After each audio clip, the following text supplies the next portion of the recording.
Shalom Aleihim, berjumpa lagi dengan saya pada perenungan hari ini tanggal 4 April 2023.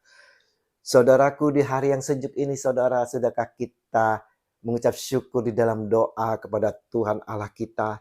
Dan marilah kita memberi senyuman dan sapaan kepada saudara-saudara kita. Kita awali perenungan pagi hari ini dengan tanda kemenangan kita. Dalam nama Bapa dan Putra dan Roh Kudus. Amin. Kita tidak lebih baik. Bacaan liturgi hari ini dari kitab Yesaya 49 ayat 1 sampai dengan 6 dan Injil Yohanes 13 ayat 21 sampai dengan 33 dilanjutkan dengan ayat 36 sampai dengan 38. Saudaraku yang terkasih, hari ini saudara, Yesus menyampaikan sesuatu perkataan yang mengejutkan para murid.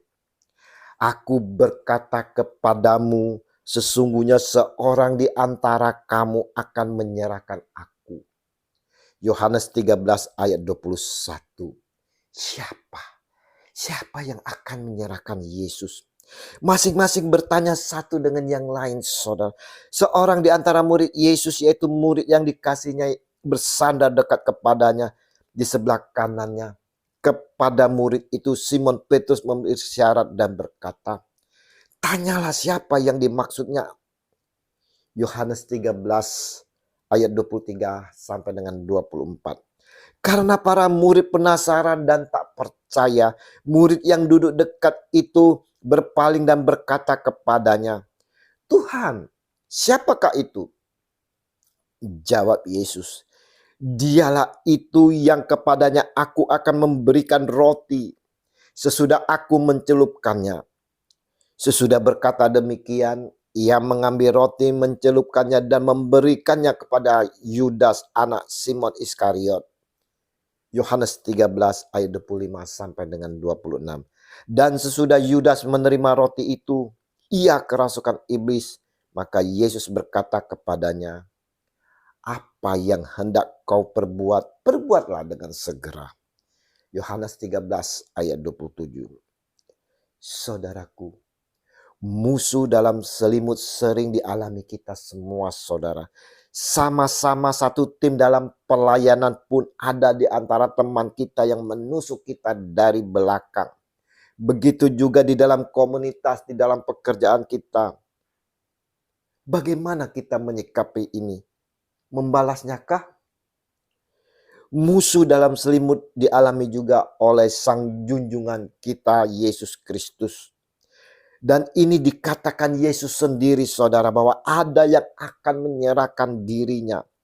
Tetapi tidak ada seorang pun di antara mereka yang duduk makan itu mengerti apa maksud Yesus mengatakan itu kepada Yudas.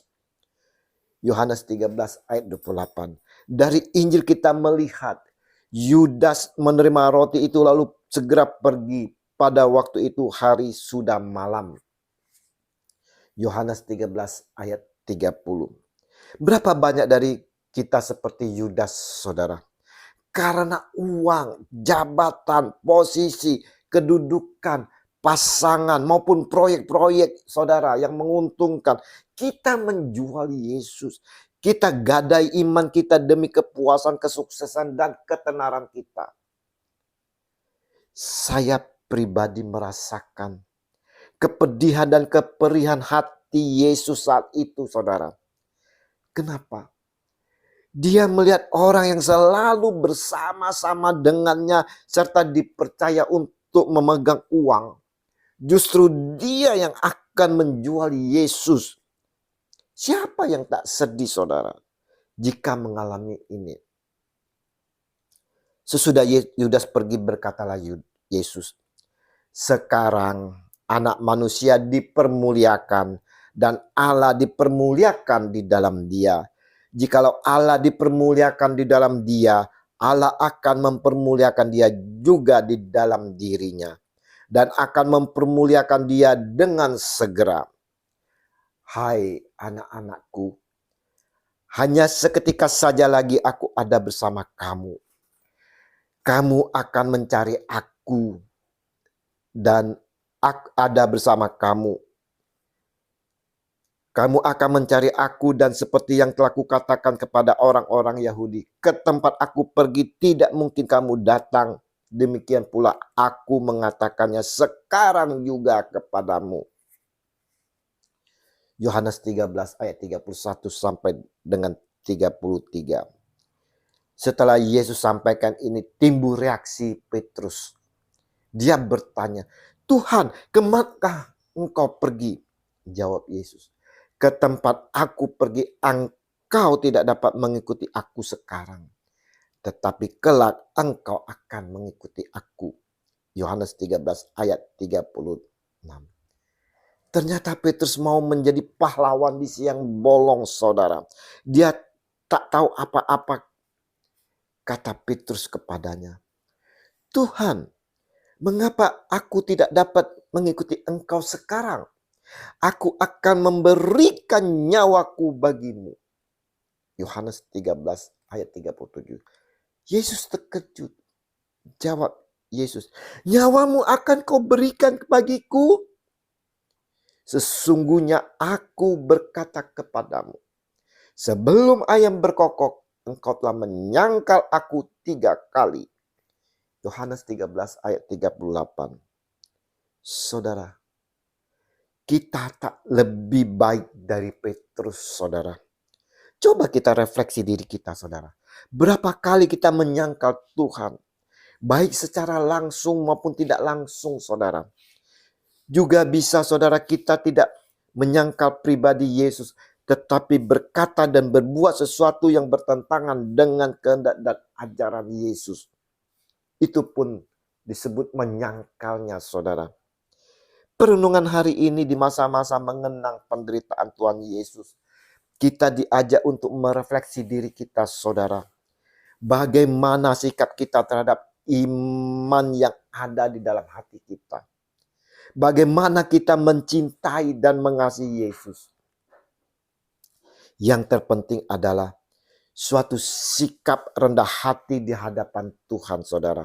Menyadari kita adalah seorang yang lemah dan membutuhkan pertolongan dari Tuhan Yesus. Dengan menyadari kesalahan kita, saudaraku, kita lalu dapat memohon agar kita boleh melewati kegelapan hidup yang digambarkan sebagai malam sebelum ayam berkokok. Mengalami sinar terang dari Roh Kudus yang menyinari kita semua, sehingga boleh berjalan dalam terangnya. Dengan menyadari itu, saudaraku yang terkasih, marilah kita mau masuk ke dalam pertobatan sejati. Kita mau menyesali atas dosa-dosa kita. Seperti halnya yang dilakukan oleh Petrus. Kita mau sungguh-sungguh masuk dalam pertobatan. Sehingga kita memperoleh terangnya. Dan kita dapat hidup mengikuti terang itu. Mari, saudaraku yang terkasih, kita setiap hari merendahkan diri di hadapan Tuhan, meneliti batin kita, lalu menyatakan penyesalan dan pertobatan kita, dan mohon ampun serta terang Roh Kudus agar boleh memperbaharui kehidupan kita.